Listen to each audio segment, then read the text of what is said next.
With all the horror stories you read about Land Rovers and Range Rovers, why do you still want one? I'm going to be sharing my experience owning 3 Land Rovers over the last 10 years, what I've liked, what I've disliked, the problems I've had. But more than that, I'm in the market for a new family car at the moment, and I can't help, despite the problems I've had with Land Rover, be drawn back to searching for them online. I'm going to be talking about what is that appeal that Land Rover and particularly Range Rovers have over people. Why do people want them so much? And what are some of the things that Land Rover do really well and probably not so well in certain areas? And I'd love to hear your experience too, so let me know what you think in the comments below as you watch this video. When I was making this video, I had to have a good hard look at all the reasons I think I like a Range Rover, and actually some of them are quite uncomfortable even for myself to admit, because when you start thinking about why is it you like those over any other car, there's some facts that probably aren't very well justified. And I'll start with the first one, which is they're aspirational cars. People want them because they're a car associated with the rich and famous. You don't have to look very far online, celebrity culture, to see Range Rovers, Land Rovers being driven.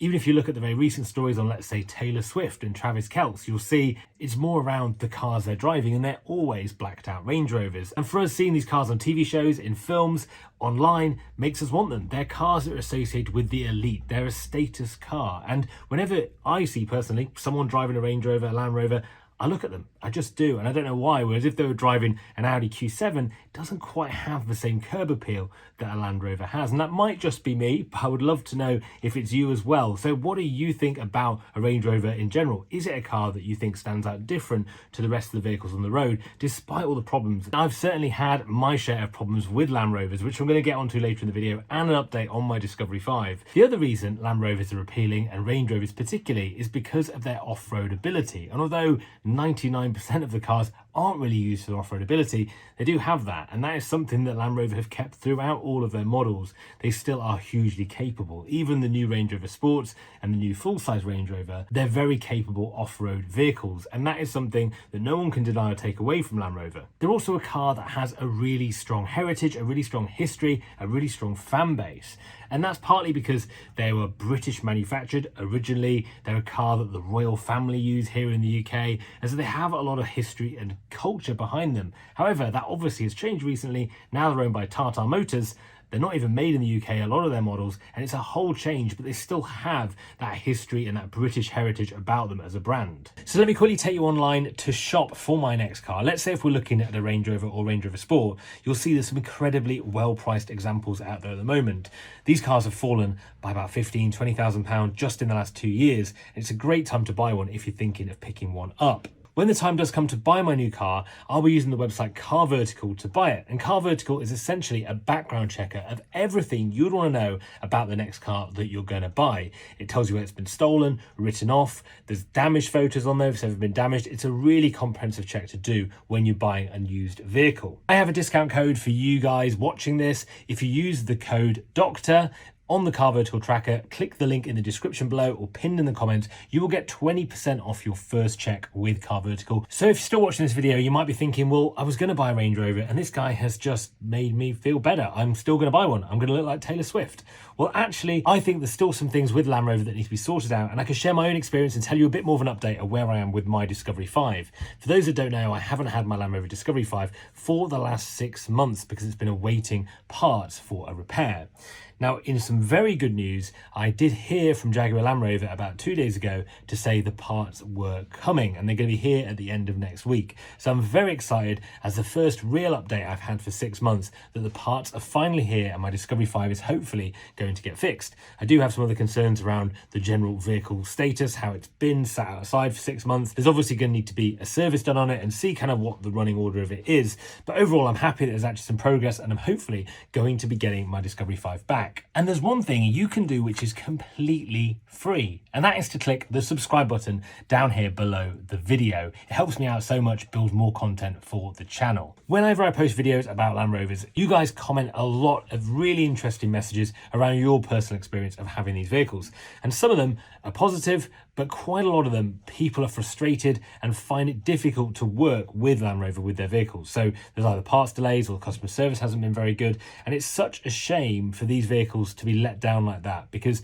when they work, as I've always said on the channel, when they work, they are brilliant. I honestly wouldn't want a different vehicle on the road when they're working. But the problem is I always worry about the reliability of them long term. And so for me, my experience has been up and down with my car. Like I say, when my Discovery was working, it's been fantastic and I've absolutely loved it. And I honestly wouldn't want a different car. But when it's been broken like it has been recently, and because of the part shortage that they've recently had with this change of warehouse and the kind of backlog from COVID, it's made it really hard for me to convincingly say, I'm going to buy another one. And part of me deep down thinks I'd be stupid to buy another one, considering the experience I've had with it so far. I just can't let myself go through that again. And although they're so tempting, some of the prices of the Range Rovers, the Range Rover Sports, the Discovery 5s you see online at the moment, still I have a reservation that what if I buy one and the engine goes or something like that. And I'm always really interested to hear your perspective, your ownership journey so far. That's where I am with it at the moment with mine. Land Rover at the moment have a few key problems that are so frustrating, because when these cars work, they are brilliant. And that is, you've got the problem with theft, and as a result, insurance is massive now on these vehicles. Even though they've launched their own insurance product, people are still struggling to get quotes at all. And if they do, they're not really that competitive. So that's been a real letdown recently from Land Rover in regards to their insurance products and just the price of them in general.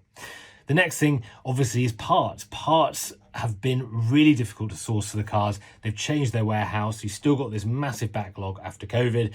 And so just the parts and the repair process has taken so long. Like in my example, it's been over 6 months now. My car still is not back. And I'm really looking forward to getting my vehicle back. So really soon we're going to have my Discovery back on the road. I'm really not sure what I'm going to do with it, whether I'm going to keep it, whether I'm just going to get rid of it, which probably is a sensible choice considering the problems I've had. And then what next? What else do I buy? Because I've described in this video, when I look online, I cannot help be drawn back down that rabbit hole of a £45,000 Range Rover with 40,000 miles on it that's got all the options, because it's just, it is still expensive, but it's very good value for money considering where these vehicles were and what these vehicles cost brand new. And before you go today, please help me out. Let me know, what would you do in my exact situation? You're getting your Land Rover Discovery 5 back. You know the history of it if you followed the journey here on YouTube. What would you be looking at next? Because I've looked at Q8s, quite like the Q8 with the coupe back.